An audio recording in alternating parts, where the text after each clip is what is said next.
नमस्कार दोस्तों, सुजला संदेश यूट्यूब चैनल में आपका स्वागत है। सुजानगढ़ के लाडनू रोड स्थित जीवनमल नाटा मेमोरियल चैरिटेबल ट्रस्ट नई दिल्ली के भवन वैद हॉस्पिटल में संचालित कोविड केयर सेंटर का आज सुजानगढ़ के विधायक मनोज मेघवाल ने निरीक्षण किया। मनोज मेघवाल ने कोविड केयर सेंटर पहुंचकर वहां की व्यवस्थाओं का जायजा लिया। उपखंड अधिकारी मूलचंद लूनिया ने विधायक मनोज मेघवाल को जानकारी देते हुए बताया कि इस कोविड केयर सेंटर में 50 बेड है, जहां पर वे ही मरीज आएंगे जिनके कोरोना संक्रमण नहीं है। वहीं मनोज मेघवाल ने कोविड केयर सेंटर का निरीक्षण के दौरान उपखंड अधिकारी मूलचंद लूनिया से वार्ता करते हुए कहा कि सुजानगढ़ के अंदर लॉकडाउन की सख्ती से पालना नहीं हो रही है। उन्होंने कहा कि जब वे शहर के अंदर से आए तो उन्हें जगह जगह 10 से 15 लोगों का झुंड बैठे हुए मिला। साथ ही उन्होंने कहा कि ऐसे लोगों के खिलाफ सख्त कार्रवाई होनी चाहिए जो कोरोना को लेकर गंभीर नहीं है। उन्होंने उपखंड अधिकारी को निर्देश दिए कि वे पुलिस अधिकारियों के साथ मिलकर शहर का राउंड करे व बेवजह घूमने वाले लोगों को क्वारंटाइन करे। इस दौरान विधायक मनोज मेघवाल के साथ देहात कांग्रेस अध्यक्ष विद्याधर बेनीवाल, बजरंग सेन, आयुक्त सोनलाल नायक, उपखंड अधिकारी मूलचंद लूनिया, लंकेश अग्रवाल सहित क्षेत्र के प्रबुद्ध जन व कांग्रेस कार्यकर्ता व चिकित्सा विभाग के अधिकारीगण मौजूद थे।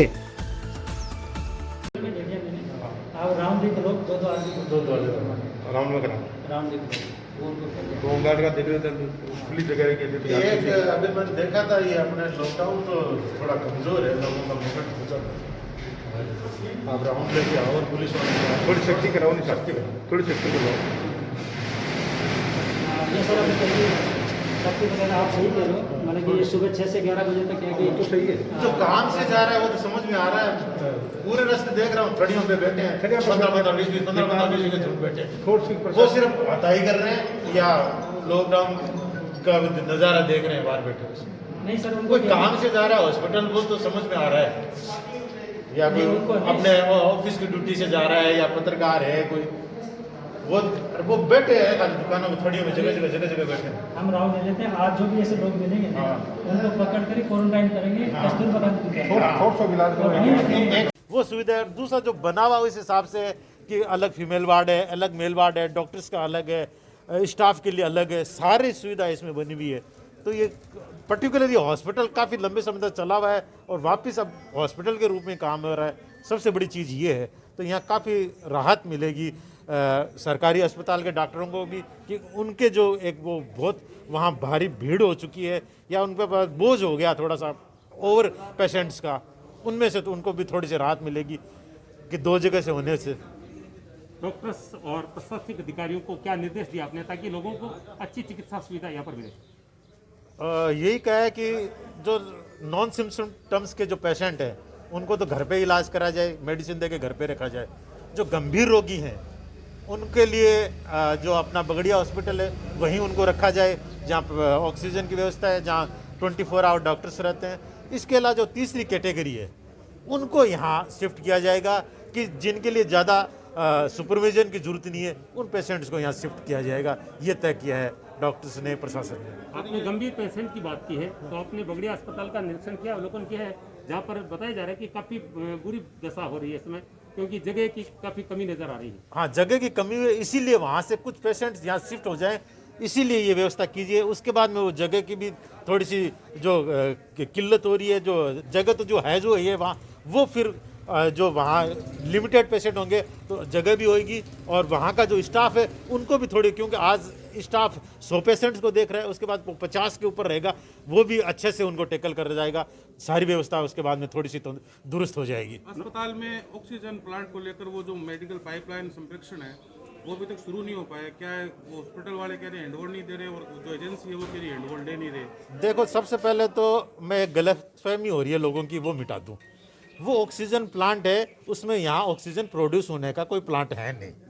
सब ये समझ रहे थे कि ऑक्सीजन बन रही है, यहाँ ऑक्सीजन नहीं बन रही है, वो डिस्ट्रीब्यूशन प्लांट है। पाइपलाइन के जरिए प्रोड्यूस करने के प्लांट की स्वीकृति हो चुकी है।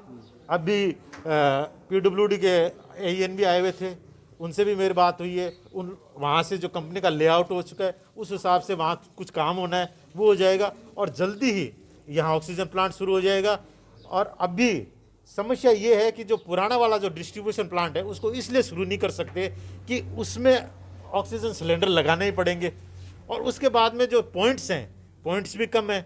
दूसरे पेशेंट्स इतने आपने देखा होगा ज़्यादा हैं, गैलरियों में है, गैलरियों में पॉइंट्स जा नहीं सकते, क्योंकि ये कोविड का तो एक पर्टिकुलर टाइम है। हॉस्पिटल की व्यवस्था हमेशा के लिए है, वो अपने हिसाब से, इसलिए सिलेंडर की व्यवस्था अभी तक तो करनी ही पड़ेगी। दूसरा क्या है, आपने देखा होगा एक सिलेंडर से 2-2, 3-3 पेशेंट्स को दी जा रही है ऑक्सीजन। ये कोविड सेंटर कब शुरू होगा सर? आज शुरू होगा या कल शुरू होगा? ये शायद आज ही शुरू हो जाएगा, आज ही पेशेंट आना शुरू हो जाएगा और कल से ये प्रॉपर चालू हो जाएगा। आज डॉक्टर्स जो पेशेंट आएंगे आज से यहाँ शिफ्ट करने शुरू कर देंगे। मनोज जी, आप अधिकारियों को कह रहे थे कि यहाँ पर जो लॉकडाउन की पालना नहीं हो रही है, आपने खुद कहा कि बहुत सारे लोग एक जगह 15-15, 20 लोगों को इकट्ठा देखा गया है, तो आपने क्या निर्देश दिए अधिकारियों को? हाँ, मैंने अभी उनसे कहा है कि आप पुलिस प्रशासन को भी साथ में लेकर राउंड लेके जाएं, और जो बिना काम थड़ियों पे बैठे हैं, घरों के बाहर झुंड में बैठे हैं 20-20, 30-30 जने, अभी काम किसी के पास है नहीं, लॉकडाउन है, सब घर में है, फुर्सत में है, तो वो इकट्ठा होकर जो वार्तालाप कर रहे हैं, जो अपन कहते हैं हाथाई कर रहे हैं, वो न करके अपने घरों में रहें, ये सही रहेगा। क्योंकि थोड़ा सा आदमी जब बिजी रहता है और एक साथ वो फ्री हो जाता है तो उसके भी हो जाता है क्या करूं, तो उस चक्कर में लोग घर से बाहर आके एक जगह इकट्ठे हो रहे हैं, क्योंकि काम न तो निजी काम है, न व्यापारिक काम है, न कोई मजदूरी पे जा पा रहा है, इसलिए वो थोड़े से वो बाहर आके इकट्ठे हो रहे हैं। उनको समझाने के लिए 15 दिन का सरकार ने वो पखवाड़ा भी मनाया था, फिर भी थोड़ी सी जो कमी है, मैंने प्रशासन का थोड़े से सख्ती से, जो काम से जा रहा है, जो हॉस्पिटल जा रहा है, जो कोई किराना की दुकान का जो खुलने का टाइम है उसके लिए जा रहा है वो अलग चीज़ है, कोई दूध लेने के लिए जो निर्धारित टाइम में जा रहा है वो अलग चीज़ है। बाकी बिना टाइम के जो ये बाहर थड़ियों पे या घर के बाहर जो अपने एक सिस्टम होता है पाटा लगा के वहाँ भी 10-10 जने 15-15 बैठे हैं, मैंने कहा उसको थोड़ा सा राउंड लेकर बंद कराया जाए। योगदान है, सबसे पहले तो इन्होंने ये स्पेस उपलब्ध कराया है, जो नाटा चैरिटेबल ट्रस्ट है जिनका ये हॉस्पिटल है, उन्होंने उपलाया है, उनका बहुत धन्यवाद। अपने विनोद जी गोठड़िया हैं जिन्होंने कई सुविधाएं दी हैं, जिन्होंने आने वाले कुछ समय के लिए कहा कि मैं यहाँ जो पेशेंट होंगे उनके खाने की व्यवस्था करूँगा। इसके अतिरिक्त और कई उन्होंने व्यवस्थाएं मुहैया कराए, उनको मैं बहुत धन्यवाद देता हूँ। अपने पेट्रोल पंप वाले लक्केश जी हैं, वहाँ होटल वाले रामनिवास जी हैं, जिन्होंने बहुत सी इसमें कमियाँ थी उनको सुधारने की व्यवस्था करी है, और कोई व्यवस्थाएँ देख रहे हैं। इसी तरह से और जो भामाशाह है मैं सबका बहुत बहुत धन्यवाद देता हूँ। और भी कई छाबड़ा जी है, डॉक्टर साहब है, उनका जो ट्रस्ट है, उन्होंने भी कहा है कि हम भी यहाँ की व्यवस्था में हमारी तरफ से योगदान दें, सबका मैं बहुत बहुत धन्यवाद देता हूँ। हाँ, गोठवाड़िया जी का मैंने कहा है कि उन्होंने भी कई चीज़ें यहाँ उपलब्ध कराई है, खाने के लिए उन्होंने हाँ भरी है, बिजली उन्होंने कहा है कि मैं यहाँ की जो बिजली पानी का बिल है उसको मैं मेरी तरफ से भरने की कोशिश करूँगा। आपको पता है कि हॉस्पिटल इतने कमरे हैं, इतना काफ़ी बड़ा बिल आएगा, उसकी उन्होंने हाँ भरी है कि मैं मेरी तरफ से करूँगा। तो और भी कई हमेशा धीरे धीरे आगे आ रहे हैं, निश्चित ही आने वाले समय में और व्यवस्था हम यहाँ की सुधारने की